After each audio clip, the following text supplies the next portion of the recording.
खुलुमबाय राजिब बड'लेण्ड बुब्लि नोंथांमोननि बे निउस चेनेलखौ स्पेसियेलि राजिब नोंखौ आं खुलुमग्रोबाय आरो जिखिनि रायजो राजा बिथांमोना दङ आथिखालाव जोंथ' बावर जोंबाय थादो बे एसटि बिनाय आरो एसटि होनाङा होननाय एसटि होनाङा होननाया आं सासे बर'आव बुंदो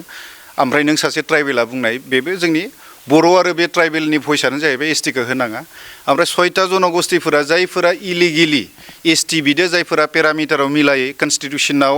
कुनु मोनसे क्राइटेरियाव मिलायै जायफोरा आरजिआइफोरदो 8 बार गाहाम रिजेक्सन खालायजानाय कुनु दिन बिथांमोना मोनसेबो क्राइटेरियाव मिलायै बिथांमोनानो बिराद जर जबस्ति एसटि बिगासिनो बे अरा जोंगासिनो आसामाव बिथांमोननिबो अरा जोंगासिनो बिथांमोनाबो अर फोजोंगासिनो एसटि मोनाब्ला जोंबो बेबायदि खालायगोन होननानै आरो जोंबो हानायमानि गासैबो बर' फोलेरनिफ्राय लानानै गासैबो ट्राइबेल फोलेरफोरा लोगो नांनानै जोंबो बेखौ होबथानो अर जोंगासिनो नङा होमबा दा अरा मोननै रोखोमनि जोंगासिनो मोनसेया जाबाय बिनायनि अर आरो जोङो होबथानायनि अर दा नोङो सोंनाय बायदि जों बे खोथाया गोदान नंला राजिब जोङो बेखौनो बुंबाय थादों कुनु दिन एसटि बिथांमोननो होनो नाङा फार्स्ट खोथा बेनो आरो बिथांमोननो जुदि एसटि होयोब्ला जोंनो फार्स्टआव बर'फोरनो बड'लेण्ड होग्रोनांगोन आरो जुदि बर'फोरनो बड'लेण्ड होग्रोआलाबासैनो जुदि बिथांमोनखौ जुदि फर्सफुलि इलिगेलि भाबै जुदि एसटि होयो अब्लानिया खिन्थु जोंबो बेयाव सिरि थानाय नङा आरो जोंनि मोनसेल' सलुसनानो जाहैबाय दा जों जिबायदि ट्राइबेलफोरा बर'फोरा जावरिखांफिनदो आन्दलनखौ लानानै नङा होमबा बेनो बर'लेण्ड मुभमेन्टनि 4th फेज मुभमेन्ट मोनसे जागोन आरो जोंनो फार्स्टआव बड'लेण्ड होग्रो बेनि उनाव बिथांमोननो एसटि होयो ना मा होयो आसामनि नोंसोरो बड'लेण्डनि अनगायै जिखिनि आदुरा थालांनाय आसाम लाजोबबानो जाबाय नोंथांमोना बेयाव माबोरै रानना जालायो नोंथांमोना रानना जाबानो जाबाय प्रथम खोथायानो जाहैबाय बिथांमोना जुदि जोंनियाव एसटि मोनोब्ला आं बेखौनो बारे बुंबोबाय थादों फार्स्टआव 6 सिडुल होननाय जेबो बेयाव नाम थानाय नंला कुनु 6 सिडुल होननाय नाम थानाय नंला बेखायनो जों बुंबाय थादों जे कुनु दिन बिथांमोननो एसटि होनायाव रावबो सासे ट्राइबेलनिफ्राय बर'फोरनिफ्राय जाय बिथांमोना सानसे समाव सिलाय गुलि लानानै अरनानै समायखिरा लाना जाथिनि थाखाय आन्दलन खालायग्रा लिडारफोर दङ दैदेनगिरि बिथांमोन दङ आफादफोर दङ मेरला आफादफोर दङ बिथांमोनाबो जाहाथे रावबो एसटि होनायनि फारसे लेहेमिया गावखौ खोलैसारनानै राजनितिक मुलाम्फानि थाखाय माने कुनु खति जायालाबासिनो कुनु माने थाखानाय एसटिखौ जेबो गोहोम खोलैयालाबासिनो बेफोर बाथ्राखौ रावबो बुंनांला नोंथांमोनाबो पलिटिक्सनि थाखाय नन एसटिनि भट नांगौथ' नोंथांमोननो नन एसटिनि भट नांगौब्ला एसटिफोरनि भट नांगोन ना नाङा एसटिफोरनोबोथ' भट नांगोन ना एसटिफोरनि भट नांगौब्ला नोंथांमोना बेखौबोथ' बुंनांगोन ना जे बेखौनो बुंनांगोन बिथांमोना जोङो दिनै सासे पलिटिकेल लिडार हिसाबै नन एसटिनिबो भट नांगौ एसटिनिबो भट नांगौ खिन्थु नन एसटिनि भट नांगौ होननानै जुदि बिथांमोननो एसटि होनांगौआव जोंहा बुंनो गोनां गैया होननानै बुङोब्ला गाबोनथ' एसटिफोरा नोंनोबो भट होनाय नङाना नङा होमबा बेखायनो स्पष्ट क्लियार जानांगौ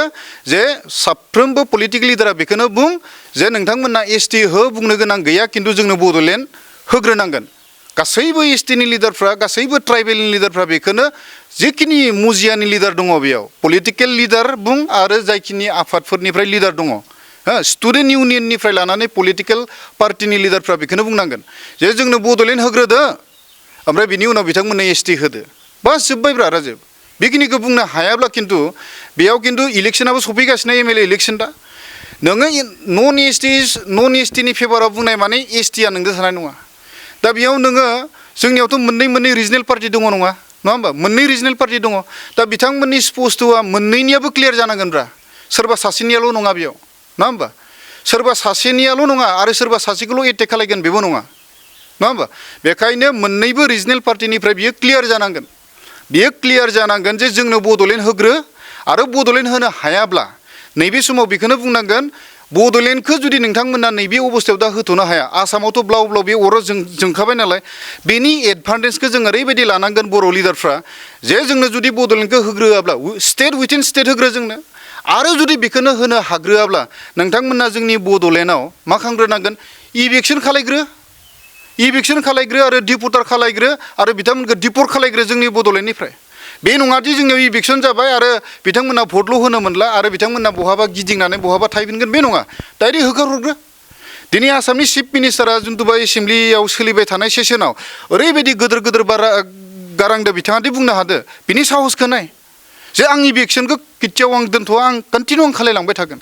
बे मोनसे गाराङानो डक्टर हिमन्त बिश्व शर्मा बिथांखौ फैबाय थानाय समाव फिन खनसेबाव आसामनि चिफ मिनिस्टार बानायगोन आरो बेखौ सोर खालायगोन आसामनि थुलुवाफोरा आसामनि खिलन्जियाफोरानो बानायनो थांगासिनो मानो होनब्ला बिथाङा जा गारांखौ होबाय थादो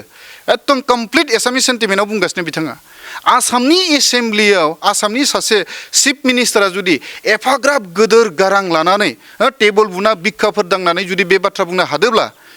जोंनि ट्राइबेलनि लिडारफ्राथ' सानसे समाव जों मानो आन्दलन खालायनाय बेखौबोथ' नायनांगोन ना बिथांमोना मानि थाखाय बिथांमोना समायखिरा लानानै गावनि न'खरखौ गावनि समाजखौ गारनानै आन्दलन खालायनाय दा बेखायनो जोंनि लिडाराबो बेखौ एकदम ख्रां ख्रां बुंनांगोन बिथांमोननो जुदि एसटि होयोब्ला जोंनो बड'लेण्ड होग्रो आरो जुदि बड'लेण्ड होनो हाग्रोआब्ला स्टेट उइथिन स्टेट जोंखौ खालाय 244A आर्टिकेलखौ खालाय जेराव माने कार्बि आलंआव बिगासिनो दंमोन आरो जुदि बेखौबो हायाबा थामथियाव बेखौनो बुं जोंनियाव थाखानाय जेसेबां ट्राइबेल बेल एन्ड ब्लकआव माने इलिगेलि इंक्रसारफोरा हाबफैनानै जोंनि ट्राइबेलनि हाखौ सेख'जोब्बाय सोरगिदिं सेख'जोब्बाय बेखौ आरो रावबो मिथियै गैला बिथांमोनखौ इभिक्सन खालायग्रो आरो डिपर्टार खालाय आरो जोंनि जायगानिफ्राय हगार हर आरो जुदि बेखौबो जुदि खालामनो हायाब्ला जोंनो मा खालायबावनांगोन 125 एमेन्डमेन्ट बिलआ फैनो थांगासिनो दा पार्लियामेन्टआव डिसेम्बराव जानो थांगासिनो बेखौ सोदांनानै जोंनो मर इम्पावार खालाय जोंनो 6 सिडुलाव आरो मर पावार हरग्रो जुदि जेबो मोनसेखौनो जोंनि फेभाराव मावालाबासिनो 6टा जनगोष्ठीखौल' एसटि खालामना जोंनि बड'लेण्डआव जोंनि ट्राइबेल बेल एन्ड ब्लकआव जुदि जाबसिनना होयोब्ला आरो बेखौ जुदि आजावोब्ला बर'नि लिडारफ्रा खिन्थु हुसियार जानाया मोजां आरो माने बेखौनोथ' जों रिपिट बुंबाय थादों आसामखौ बासायनो जुदि 6टा जनगोष्ठीखौ एसटि होबासो आसामा जुदि रैखा जायोब्ला बिराद आसामनि सभेरेनिटि आसामनि हम रुल बिदिखि खेदा आन्दलनखौ बिथांमोना सारेन्डार होबाय एसामिसफोरा गावनो